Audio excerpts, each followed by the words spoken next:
Hey everybody, how we doing? Chris Matan here with the Modern Success Formula and the Real Estate Machine Show. So today's topic is a good one. It's a challenging one.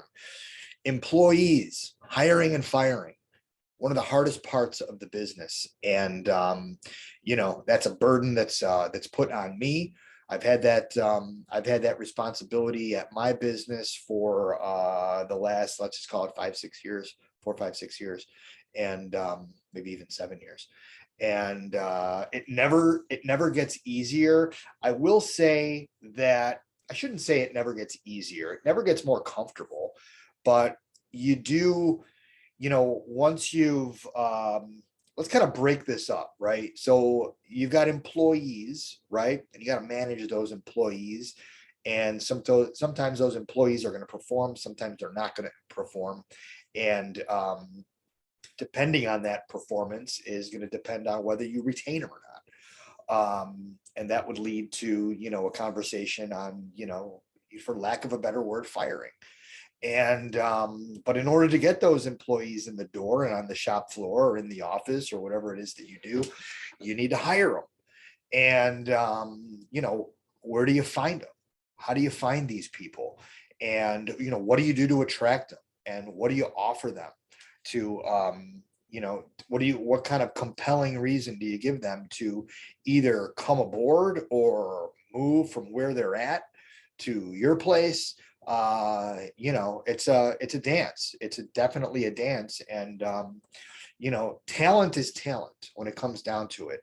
And in order to attract talent, you have to have a compelling offer to give them to join you in your crusade to be a business success.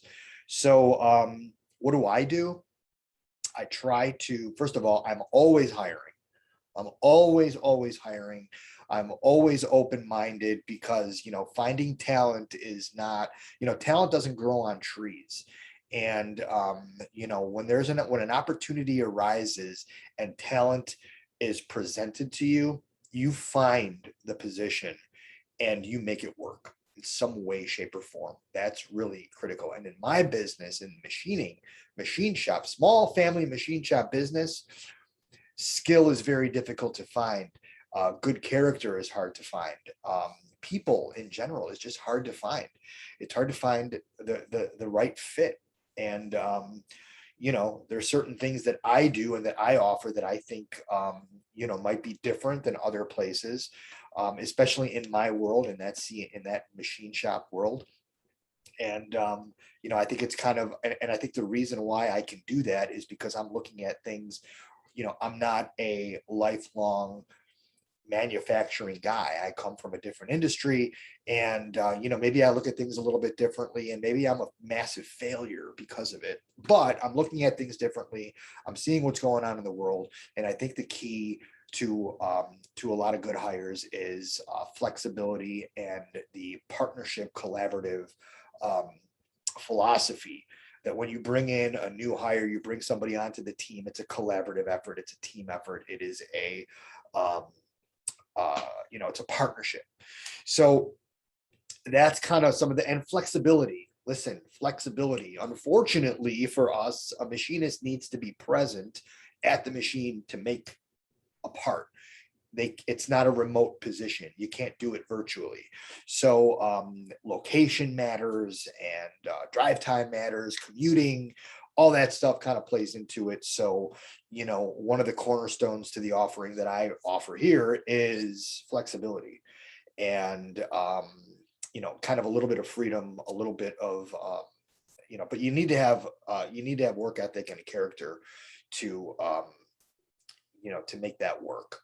And it's kind of like, I'll scratch your back if you scratch mine kind of thing. And shit happens out there, life happens, certain things happen, and I want my guys to know that I've got their back, and that if they need to leave early or they're running a little late or whatever it is, our culture is strong enough to know that that's not something to be taken advantage of.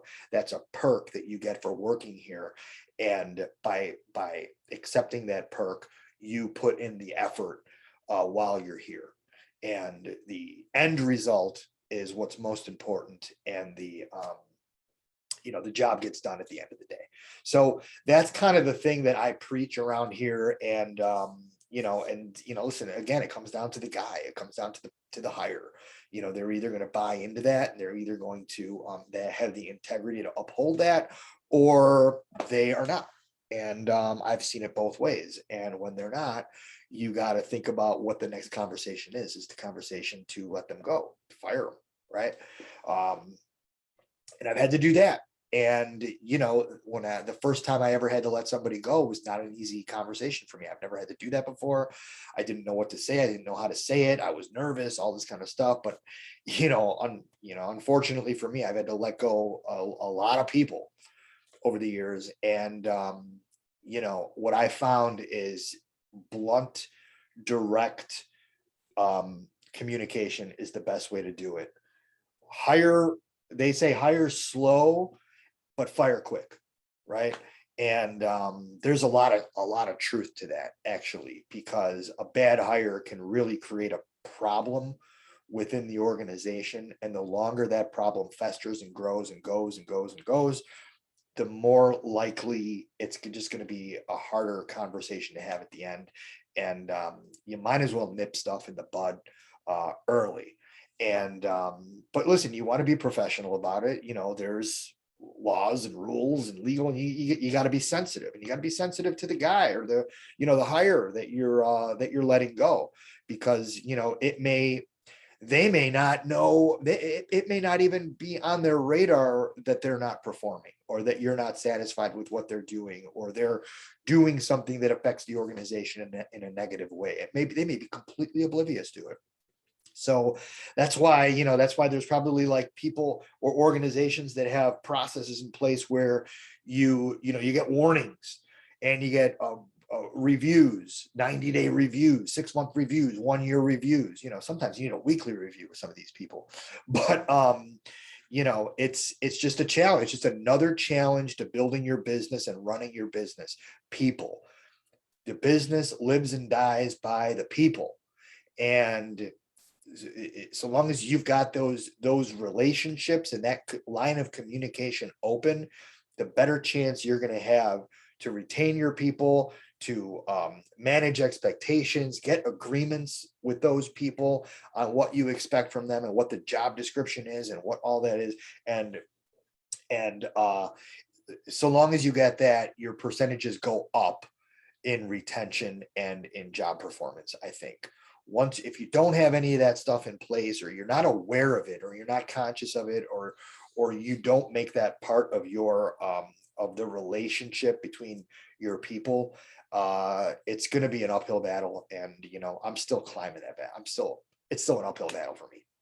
I struggle with it every day. And one day this guy is the best guy in the whole wide world, and I can't live without him. And then the very next day, I want to kill myself, frankly. And I'm sure we're all there. I'm just going to be upfront and just say it. But got to roll with it. We all got a job to get done, and that's the point of the whole matter. Get to the end result. So I hope that enlightened somebody. Maybe it's going to drive some comments here. I want comments. I want feedback. I want subscribers. Please hit that subscribe button and join me, and we will talk very soon. See you soon.